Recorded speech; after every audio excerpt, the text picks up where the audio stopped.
आज का deep dive है 1999 के कारगिल युद्ध पर। ये सिर्फ एक बॉर्डर पर हुई झड़प नहीं थी। ये दुनिया का पहला हाई एल्टीट्यूड वॉर था जो दो नए नए न्यूक्लियर पावर देशों के बीच लड़ा गया। हमारे पास जो स्रोत हैं वो इस वॉर को मिलिट्री स्ट्रैटेजी, ग्राउंड ऑपरेशंस और ग्लोबल पॉलिटिक्स, मतलब तीनों एंगल से देखते हैं। चलिए इसे खोलते हैं। कहानी में एक अजीब सा विरोधाभास है। एक तरफ भारतीय प्रधानमंत्री लाहौर में बस लेकर शांति का पैगाम ले जा रहे थे और ठीक उसी वक्त पाकिस्तानी सेना प्रमुख कारगिल की चोटियों पर घुसपैठ का जाल बिछा रहे थे। इसे ही तो बाद में पीठ में छुरा घोंपनी जैसा कहा गया। बिल्कुल। और इस गुप्त योजना का कोड नेम था ऑपरेशन बद्र। मकसद बिल्कुल साफ था, श्रीनगर को लेह से जोड़ने वाले नेशनल हाईवे 1A पर कब्जा करना, ताकि सप्लाई लाइन कट जाए। हाँ, अगर वो ऐसा कर पाते तो लद्दाख और सियाचिन में तैनात भारतीय सेना की सप्लाई लाइन पूरी तरह कट जाती।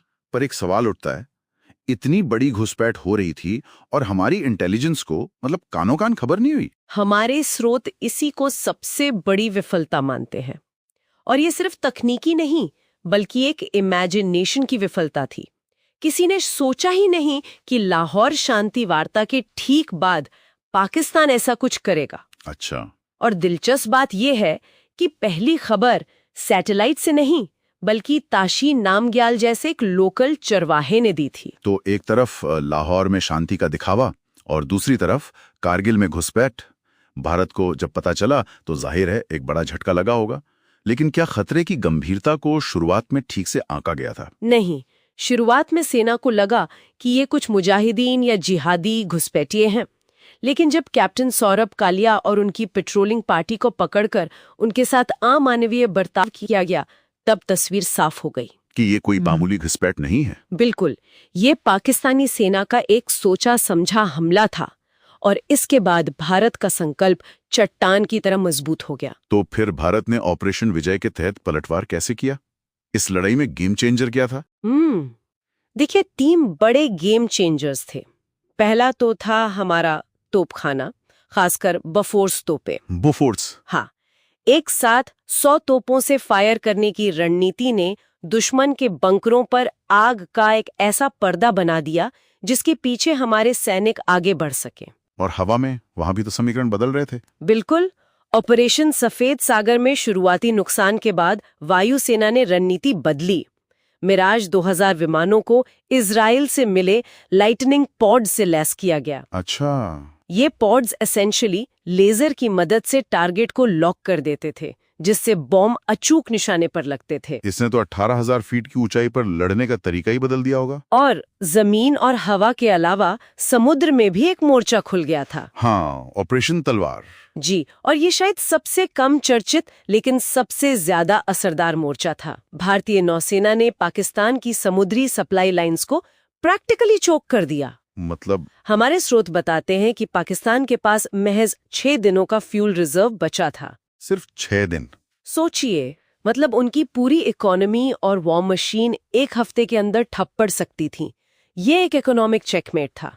सैन्य रणनीति और कूटनीति अपनी जगह, लेकिन अंत में तो ये लड़ाई बर्फीली चोटियों पर हमारे जवानों ने लड़ी। उनकी बहादुरी के किस्से? उनकी कहानियां तो सच में रोंगटे खड़े कर देती हैं।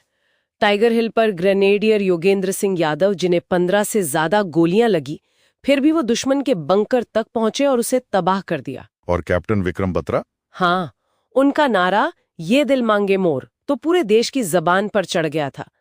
पॉइंट 4875 पर अपने घायल साथी को बचाते हुए उन्होंने अपनी जान दे दी। उस चोटी को आज बत्रा टॉप के नाम से जाना जाता है। तो इस सब का अंत कैसे हुआ? मतलब ये लड़ाई डिप्लोमेटिक टेबल पर कैसे जीती गई? यहाँ भारत की स्ट्रेटेजिक रिस्ट्रेंट की पॉलिसी, यानी नियंत्रण रेखा को पार न करने का फैसला। हाँ, वो एक डिप्लोमेटिक मास्टर स्ट्रोक साबित हुआ। इससे दुनिया के सामने ये साफ हो गया कि हमलावर पाकिस्तान है, भारत नहीं। इसी वजह से अमेरिकी राष्ट्रपति बिल क्लिंटन ने पाकिस्तान पर पीछे हटने के लिए भारी दबाव डाला। आखिरकार 26 जुलाई 1999 को भारत ने ऑपरेशन विजय की सफलता का ऐलान किया। इस युद्ध में हमने अपने 527 वीर सैनिक खोए। कारगिल युद्ध के बाद भारत का पूरा नेशनल सिक्योरिटी का ढांचा ही बदल गया। सही। चीफ ऑफ डिफेंस स्टाफ यानी CDS का पद बनाना और इंटेलिजेंस एजेंसियों में सुधार, ये सब उसी के नतीजे हैं। और यहाँ एक दिलचस्प बात यह है कि इस युद्ध के परिणाम दोनों देशों के लिए कितने अलग थे।